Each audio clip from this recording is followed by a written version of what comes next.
그런데 여기서 흥미로운 건요. 제 경험상 여러분이 생각하는 훌륭한 그 사람들은 여러분보다 특출난 재능이 없는 경우가 많았어요.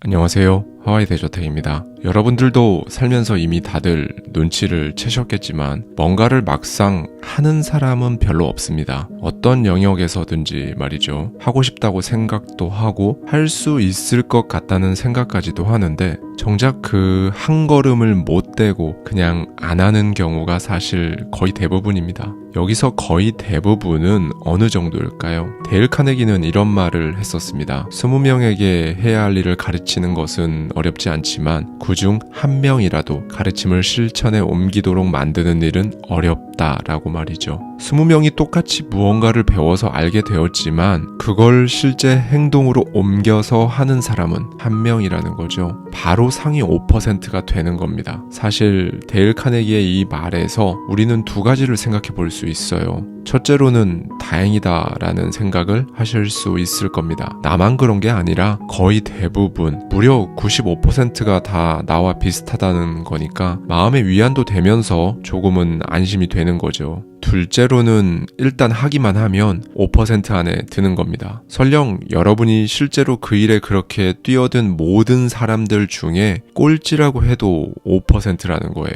그러면 도대체 이게 왜 이렇게 되는 건지에 대해 저의 주관적인 생각을 여러분들과 공유하고자 합니다. 물론 저만의 지극히 주관적인 생각이긴 하지만 제가 오늘 이 주제로 여러분들께 말씀을 드릴 수 있는 이유는 사실 저 역시 이 부분이 항상 궁금했었거든요. 그리고 평소에 제가 생각이 많고 그 생각들은 대부분 대단한 것들이 아니라 많은 분들이 당연하다고 생각하는 부분에 대해서 생각을 많이 했었기 때문일 겁니다. 지금 말씀드리는 부분도 사실 당연하다고 생각해서 대부분 생각을 딱히 안 해보셨을 거예요. 왜 이렇게 정작 실제로 하는 사람은 극소수지? 라는 질문을 받으신다면 사람마다 각자 사정이 있으니까 쉽지 않은 거지 보통 이렇게 당연하게 생각되거든요. 저는 이 부분을 한 스텝만 더 들여다보고자 합니다. 데일 카네기가 말한 비율에 따르면 200명이 어떤 정보를 얻게 되거나 무언가를 배우더라도 실제로 그걸 하는 사람은 10명에 불과합니다. 물론 여기서 말하는 이 20대 1의 비율은 정교한 통계학적 모델 또는 오차 범위 플러스 마이너스 5% 이내인 설문조사 등을 통해 나온 것은 아니에요. 데일 카네기가 수많은 사람들을 만나며 자기관리론, 인간관계론 등에 대한 강의를 하면서 체감한 경험상의 귀납적 결론인 겁니다. 그런데 아주 오래 산 것은 아니지만 제가 그동안 사회생활을 하며 때로는 주위 친한 지인들 그리고 친척들을 보면 데일 카네기가 말한 저 정도의 비율이 거의 맞겠구나 싶더라고요. 책을 생각해보면 확 와닿으실 겁니다. 사실 책의 저자들은 자신들이 평생에 걸쳐 집대성한 지식과 지혜, 때로는 목숨을 걸고 도전한 결과 깨닫게 된 통찰과 경험을 수년간의 집필 기간을 거쳐 자신의 저서에 모두 담아서 그걸 누구나 볼 수 있게 공개하는 거잖아요. 그런데 예전에 제가 영상을 통해 말씀드린 바와 같이 그 책을 읽고 이해하고 깨닫기도 하고 감동받기도 하지만 정작 저자가 했던 것처럼 그대로 해보는 경우는 잘 없습니다. 그리고 딱히 어떤 정보를 얻거나 배우는 차원이 아니라 자신이 노력해서 또는 선천적으로 지니고 있는 어떤 재능을 활용해서 실제 행동으로 옮기는, 그러니까 우리가 도전이라고 부르는 그 행동을 하는 경우도 마찬가지고요.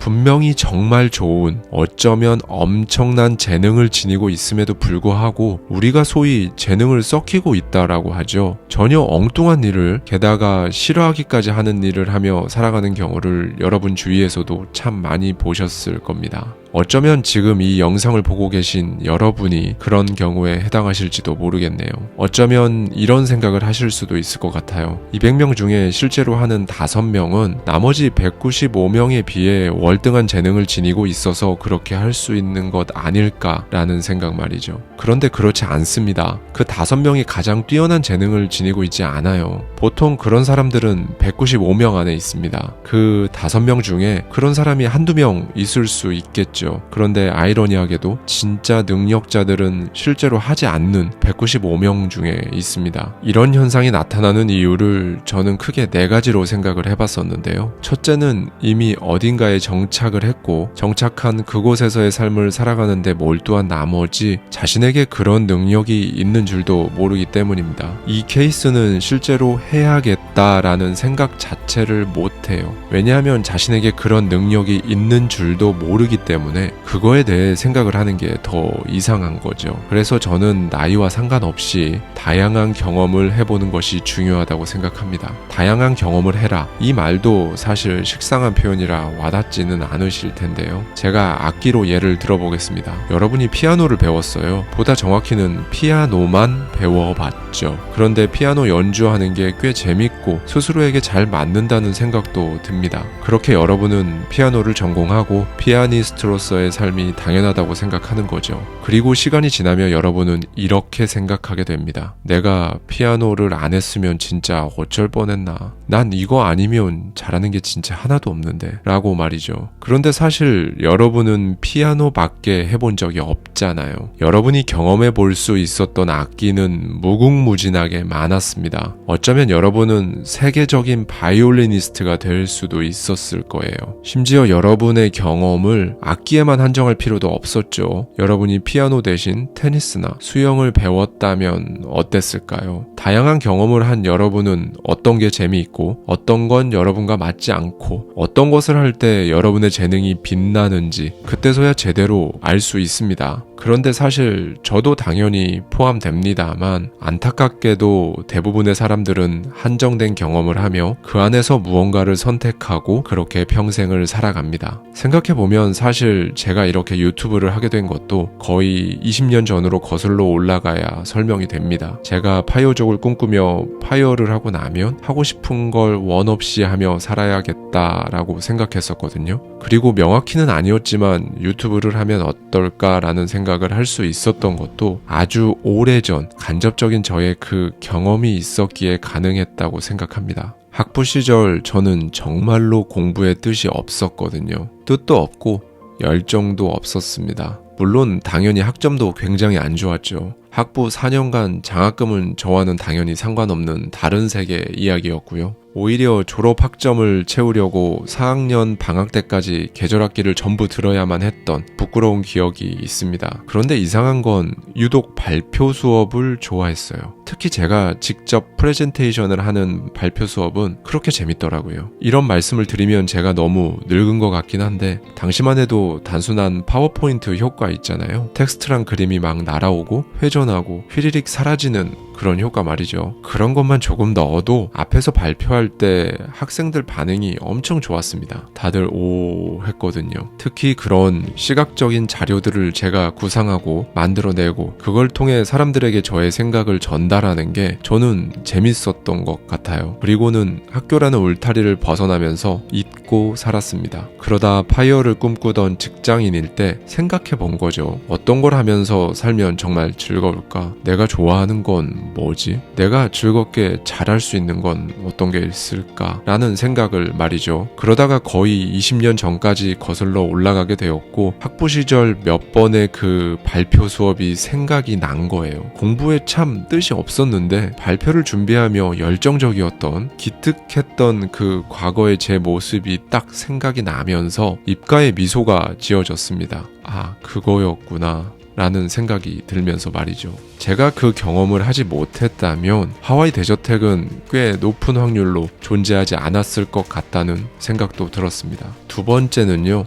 경제적인 문제 때문입니다. 사실 가장 안타까운 케이스죠. 조금 전까지 말씀드린 첫 번째 케이스는 자신에게 능력이 있는지조차 인식하지 못하지만 이 케이스는 스스로 아는 경우가 많습니다. 자신에게 어떤 능력 혹은 재능이 있다는 것은 알지만 먹고 살아야 하는 바로 그 문제 때문에 혹여나 실수로라도 건들지는 않을까 하는 마음에 손에 닿지도 않을 정도로 마음속 가장 깊은 곳에 넣어둔 채 살아가는 거죠. 저의 친척 중에 한 분이 이런 케이스에 해당하셨습니다. 어려서부터 책을 참 좋아했고 하시고 글도 잘 쓰셨어요. 그래서 이분은 훗날 작가가 되고 싶었습니다. 그런데 왜 예전에는 형제들이 많았잖아요. 시골에서 농사 지으면서 여러 명의 자녀를 키우셨던 이분의 부모님은 장남을 대학에 보내는 것이 최선이었습니다. 그래서 장남도 아니었고 아들도 아니었던 이분은 그렇게 가고 싶었던 문예창작과를 가지 못하셨다고 해요. 이 이야기는 제가 어렸을 때 부모님께 들었는데 지금까지도 이렇게 기억이 나는 걸 보면 저에게도 참 안타까웠던 이야기로 기억되었던 모양입니다. 그런데 사실 지금도 비단 대학 진학의 문제를 떠나서 이 경제적인 문제로 인해 많은 분들이 자신의 능력과 재능을 알면서도 하지 못하는 경우가 참 많아요. 세 번째는 자신의 포텐 사이즈를 착각하고 있기 때문입니다. 흔히 자기 자신을 과소평가한다라고 표현하죠. 자신은 105 사이즈가 맞는데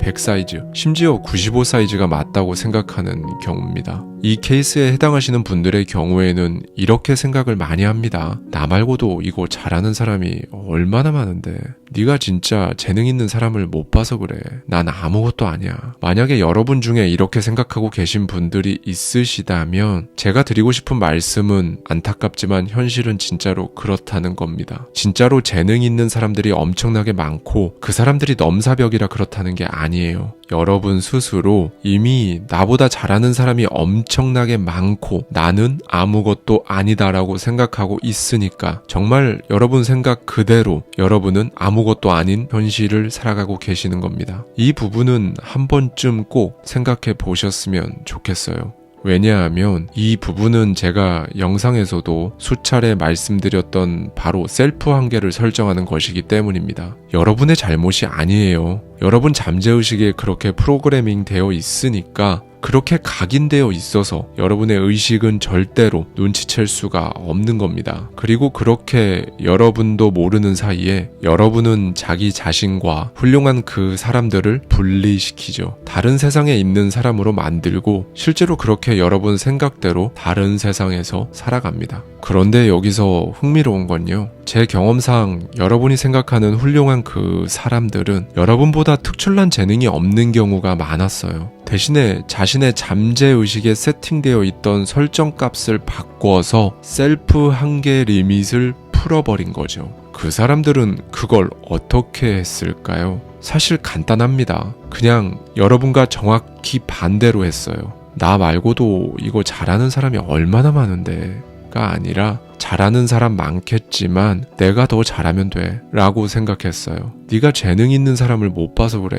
난 아무것도 아니야 가 아니라 사실 난 내가 생각하는 것보다 훨씬 더 엄청난 재능을 지니고 있는 사람이야 라고 생각했고요. 그리고 그 생각을 매일 꾸준히 스스로에게 말해주고 상상하고 시각화했습니다. 간절한 그 마음으로요. 그리고 마침내 그렇게 셀프 한계를 풀어버린 겁니다. 마지막 네 번째는 실패의 두려움 그리고 경쟁 회피 심리 때문입니다. 실패의 두려움은 여러분을 마비시키고 지금 그럭저럭 괜찮게 무탈하게 지내는 일상을 박차고 나가서 경쟁을 해야 하는 저 반대편으로 건너가게 할 엄두를 못 내게 만듭니다. 이걸 간단하게 한 단어의 명사로 표현하면 용기의 문제입니다. 그런데 여기서도 굉장히 아이러니한 일이 벌어지는데요. 이 두려움으로 인해 그 순간 여러분은 정말 엄청난 창의력을 발휘한다는 겁니다. 하면 안 될 이유를, 해서는 절대 안 될 그 이유들을 수백 개씩 생각해내거든요. 평소엔 아이디어 하나 생각하는 것도 머리를 싸매고 힘들어 하던 여러분인데 이 순간만큼은 순식간에 그렇게도 많은 이유들을 생각해내는 능력을 발휘합니다. 여기서 제가 드리고 싶은 말씀이 있습니다. 여러분의 그 엄청난 능력을, 그 창의성을 정확히 반대로 적용해 본다면 어떨까요? 하면 안 될 이유가 아니라 하면 좋을 이유를, 절대 안 될 그 이유 대신에 무조건 될 수밖에 없는 방법을 생각해 보는 건 보통 시도 자체를 안 합니다. 그런데 이것도 마찬가지로 여러분 잘못이 아니에요. 여러분의 의식적인 뇌 때문입니다. 저기 저 반대편으로 건너가려면 불편의 다리를 건너야 하죠. 그런데 그렇게 안 하던 걸 하려고 하면 여러분의 의식이 그 다리 입구에서 국경수비대처럼 여러분을 막아섭니다. 왜냐하면 여러분의 의식은 안 하던 거, 안 가본 곳, 그런데 갈 생각하지 말고 그냥 지금 그대로 죽을 때까지 평생 살아가기를 강하게 권장하기 때문이죠. 왜냐하면 그렇게 살아가면 여러분의 생존에 위협이 될 만한 것은 특별히 없다고 판단하기 때문입니다. 이렇게 반대로 생각하는 건 여러분 삶을 한 단계 위로 끌어올릴 수 있는 결정적인 시작이 되는 거예요. 저에게 이런 경험이 꽤 많았거든요. 투자를 할 때 이걸 하면 위험한 온갖 종류의 리스크가 막 생각납니다. 저는 그때 제가 천재인 줄 알았어요. 순식간에 그렇게 논리적으로 그 많은 것들이 명징하게 떠오르다니요. 거시경제, 그러니까 언제 찾아올지 모르는 경기 침체, 완화된 재정 정책과 통화 정책으로 인한 거품 경제 리스크, 향후 테이퍼링, 금리 인상, 부동산 고점 논란, 수요 부족 등등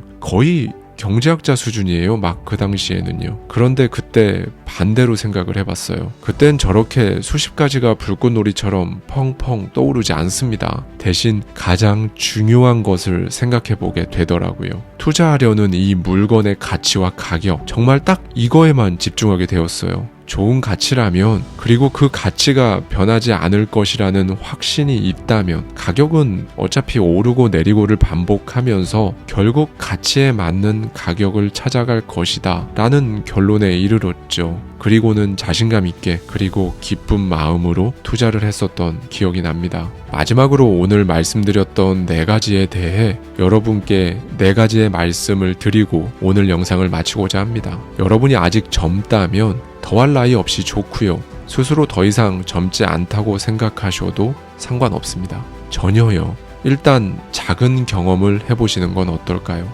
간접 경험이라도 좋습니다. 그리고 경제적인 문제로 하루하루 버겁더라도 여러분 마음속 가장 깊은 곳에 두었던 그 꿈은 절대로 잊지 마세요. 언제든 꺼낼 수 있다고 생각하세요. 곧 꺼낸다 라고 생각하세요. 여러분 포텐이 얼만큼인지 그 크기를 정하는 건 여러분 자신이라는 걸 잊지 않으셨으면 좋겠습니다. 마지막으로 실패에 대한 두려움이 드는 건 여러분이 건강한 뇌를 지니고 있다는 것을 반증하는 거예요. 그냥 그렇구나 하시면 됩니다. 대신에 그렇구나 라고 생각한 후에 반대로 한번 생각해 보세요. 그리고 그땐 여러분에게 가장 중요한 것이 무엇인지, 가장 중요한 가치가 무엇인지 오직 그것만 생각해 보는 겁니다. 미국의 노멀 빈센트 필은 이렇게 말했습니다. 당신이 생각하는 자신의 모습은 실제 당신과 다르다. 그런데 당신의 생각이 바로 당신이다. 감사합니다. 지금까지 하와이 대저택이었습니다.